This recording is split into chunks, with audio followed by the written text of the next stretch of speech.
పారద్రోలుకోవచ్చు. శైలజ గారు, గురువు గారు భస్త్రిక ప్రాణాయామం గురించి ఇప్పుడు వివరించారు కదా, దాన్ని ఒకసారి మీరు చేసి చూపించగలరా? తప్పకుండా అండి.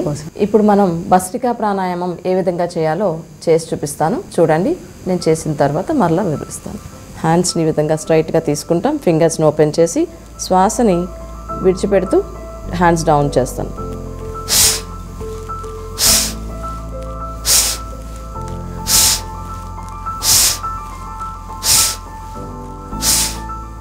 ఈ విధంగా మనం భస్త్రికా ప్రాణాయామం చేస్తాం.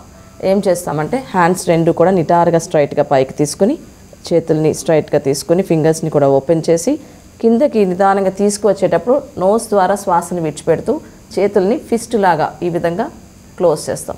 పైకి వెళ్ళినప్పుడు హ్యాండ్స్ స్ట్రైట్గా ఉంటాయి. శ్వాసని విడిచిపెడుతూ ఫోర్స్ఫుల్గా షోల్డర్స్ నుంచి ప్రెషర్ తీసుకుంటూ ఈ విధంగా చేస్తూ ఉంటాం. ఈ భస్త్రికా ప్రాణాయామం చేయడం ద్వారా ఓవర్ స్ట్రెస్ లెవెల్స్ ఇమీడియట్గా తగ్గుతాయి. ఎవరికైనా ఎప్పుడైనా స్ట్రెస్ అనిపించినప్పుడు వితిన్ ఒక 5 minutes మీరు అట్లీస్ట్ ఒక 25 కౌంట్ ఆర్ 30 కౌంట్ మీరు చేసుకోగలిగితే మీరు ఊహించని ఫలితాలను మీరు